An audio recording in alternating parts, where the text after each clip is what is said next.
Primero que tenés que ver, si vos cortás el chorro ahí, entre otras cosas se quedan cientos de periodistas en la calle. Seguro, gran tema. Bueno, vamos a seguir con el debate económico con dos invitados que tenemos aquí ahora en el estudio. Ricardo Delgado, asesor hoy del Masismo, y Federico Sturzenegger, diputado del PRO, uno de los hombres que también asesora a Mauricio Macri en materia económica. Mi primera pregunta es un poco ingenua tal vez, pero yo como hoy escuché al presidente del Banco Central hablando de que el 1 de enero no vamos a ir de rodillas a arreglar con los buitres, quiero escuchar tu opinión sobre si, por lo menos si vos pensás que va a haber arreglo con los buitres y cuándo va a ser. Bueno, tiene que ver con el tema de uno de los problemas que tiene la Argentina, que es el faltante de dólares. Creo que ahí el gobierno tiene un plan A. El plan A es hacerse de dólares a través de una serie de mecanismos, el swap con China, la licitación de los 4G, la ley de hidrocarburos, que ha extendido las concesiones petroleras, entonces una apuesta a ver si Galucho puede conseguir algunos dólares, así que atenti, hay que estar siguiendo ese tema. Las cerealeras, a ver si traen un poquito, adelantan un poco las exportaciones. Entonces el plan A, en un contexto de un gobierno que ha apostado a mantener el tipo de cambio constante, el oficial, ¿no? Porque después va metiendo más bienes en el cepo, ¿no? Y los va sacando, ¿no? Es como que le hiciste una devaluación del infinito a esos bienes que los va sacando del oficial. Ese es el plan A. Si ese plan no funciona en esta economía donde las exportaciones caen, el cepo se hace cada vez más grave, y en función de eso la recesión se agudiza, tenés después de enero la posibilidad de un acuerdo con los holders. Sería el plan B, si lo primero no funciona. El plan original del gobierno, el que tiene hoy, es tratar de resistir con me parece los dólares que va van a ver si resisten, claro, ¿no? Y en función de cómo llegan, decidirán si tienen en enero. Lo que aparentemente se dice es que en enero ellos harían un ataque integral al problema de los holdouts, cosa que a mí me parece que va a fracasar, porque vos tenés una de las personas que ya tiene un fallo. ¿Qué es un ataque integral? No, el ataque, vos sabés que vos tenés que más o menos un 7% de la deuda es la que quedó como que no aceptó el canje del 2005 y del 2010. De ese, un pedacito, que es el juicio del señor Singer, es el que tiene el fallo del juez Gris. Si vos querés hacer una oferta global a todos los holdouts, a todo este 7%, me parece que va a ser bastante difícil convencerlo a este señor que ya tiene un fallo. Quizás podés convencer a los otros que todavía no tienen fallo y que le apelará. Puede decir que no se puede poner a todos en la misma bolsa. No, digo que puede ser, se puede intentar. El litigio creo que ahí el gobierno va a perder 2 o 3 meses hasta que se dé cuenta que esa es una situación un poquito inviable.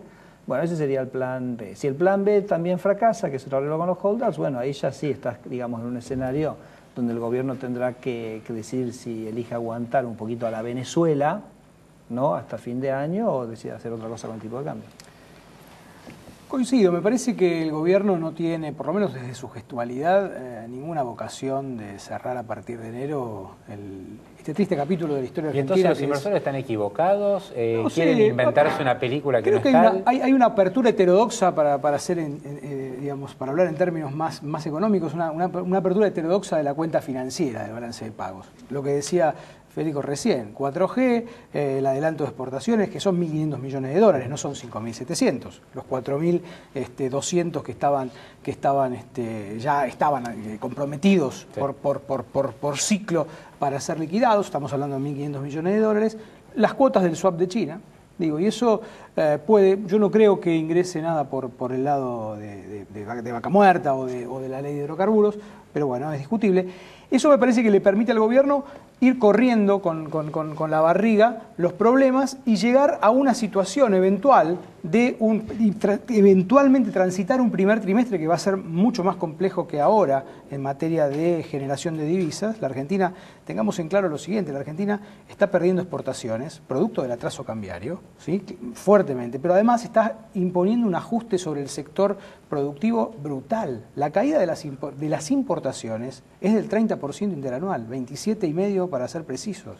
Y es un número realmente impactante que está generando, sobre todo en el entramado productivo PYME, una situación compleja en materia, obviamente, de rentabilidad y de generación. Ahora, el gobierno no quiere devaluar, pero ¿por qué por lo menos no acelera el ritmo de devaluación, digamos, ¿no?, de deslizamiento cambiario? Se los ve muy comprometidos con ese objetivo de la no devaluación. Creo que ya se dijo, ¿no?, en este programa, que a veces es la cosa que le da cierta tranquilidad al gobierno, que las cosas están bajo control, pero termina siendo una aspirina si las cosas por detrás no están funcionando bien. Ahora, ha habido un cambio bastante importante de estrategia, que me parece que tiene que ver por qué el dólar se planchó, que me parece que es bastante, lo charlábamos con Ricardo antes de arrancar, que es el siguiente, que el gobierno cambió bastante su estrategia de financiamiento. Vos sabés que tiene un desequilibrio muy grande de las cuentas públicas, las estaba financiando todas con emisión. Y como el desequilibrio está muy sesgado hacia fin de año, si vos decías, sigo con esta trayectoria, anticipabas una emisión, pero impresionante en los últimos 2 o 3 meses, y decías, bueno, acá el blue se va a cualquier lado. Bueno, aparentemente el gobierno se dio cuenta que si coloca estos bonos que están atados al dólar oficial, la gente dice, uy, compro el oficial, total, esto se paga en el 2016, ya lo pagará Macri o algún otro, o seguro se van a pagar. Entonces hay financiamiento. Entonces el gobierno ha virado en los últimos, y vos lo venís siguiendo en el diario, y ha empezado a virar el financiamiento con emisión al financiamiento con deuda. Entonces, claro, cuando vos financiás con deuda no creas pesos nuevos que van a buscar, digamos, a comprar dólares, a comprar bienes y alimentar la inflación. Digamos, va a temperar, definitivamente va a temperar la inflación. O sea, que ha cambiado el panorama de inflación. Si vos me hubieras preguntado hace un mes, yo te hubiera dicho, mira, el pronóstico de la inflación es creciente, porque veo el agujero y veo que se financia con emisión. Ahora, me parece que eso, te termino porque es una cosa que me parece que ata con lo que decía Ricardo hace un minuto. Claro, cuando el sector público le empieza a chupar plata al sector financiero, ¿qué pasa con el sector financiero? El sector financiero se queda sin plata para prestarle a las pymes. Bueno, es como todo en la vida, o sea, no hay cosas gratis. Si la sábana siempre es corta. Siempre es corta. Si el Estado va a gastar, alguien se... Me parece de fondo es que el ataque a la inflación no aparece.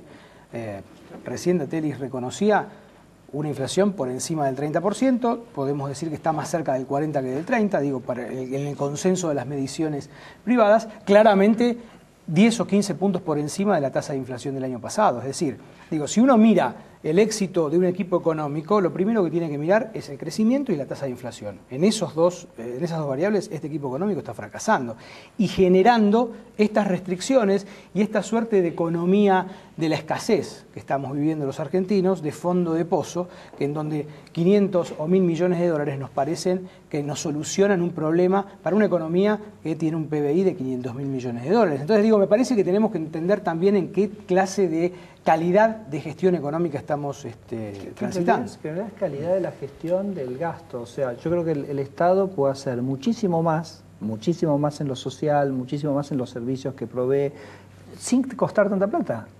O sea, hay una mala gestión de lo público. Entonces eso hace que, bueno, esa mala gestión uno que se pierde en Federico, clientelismo y corrupción hay que financiar. Lo que pasó en la provincia de Buenos Aires. La presión fiscal en la provincia de Buenos Aires es infernal, ¿no? Es la más alta de la historia, igual que la nacional, pero digo, en la provincia nunca se pagó tanto. Y sin embargo, fíjense lo que pasó. El ejemplo es la subejecución, la mala calidad de la gestión. En la provincia de Buenos Aires, para poner un dato concreto, la partida de control de inundaciones tiene presupuestado 380 millones de pesos que no alcanzan para nada. ¿Sabes cuánto se ejecutó hasta fin de julio, que es el último dato? El 9,5%. ¿Y por qué? ¿Porque la plata fue a otro lado? No lo sé, no lo sé. Ahora, hace 2 años las obras hídricas representaban un 3,5% del presupuesto bonaerense, hoy representan 1,5%. Es un problema de calidad de la gestión pública y en eso coincido. Sí, mira, me parece que este es un punto bastante interesante porque nosotros en el gobierno de la ciudad, en realidad terminamos con un gobierno más grande. O sea, la verdad que hay que reconocerlo. O sea, el macrismo generó en la ciudad de Buenos Aires un Estado más grande, impuestos más altos para financiar, porque además el gobierno nos tiró los subtes sin financiamiento, tuvimos que hacer la metropolitana, etcétera. Pero es un Estado que hace, y el ejemplo de las inundaciones es un ejemplo clarísimo. O sea, se han hecho en este momento el 70% de las obras que históricamente estaban pendientes para resolver el tema, no el 100%, pero se ha hecho el 70% de las obras que históricamente estaban pendientes en la ciudad de Buenos Aires, y creo que tuvimos una prueba contundentísima la semana pasada, con lo que llovió, se inundó todo el conurbano de la ciudad de Buenos Aires, la ciudad de Buenos Aires no tuvo problemas. Entonces, no es un tema dogmático si mucho Estado o poco Estado, pero creo que Argentina necesita un shock de gente que venga a gestionar, que venga a gastar la plata ordenadamente. Gracias, Ricardo. Gracias. Federico, un gusto haberlos tenido aquí. Hacemos la última pausa y ya seguimos con un analista político.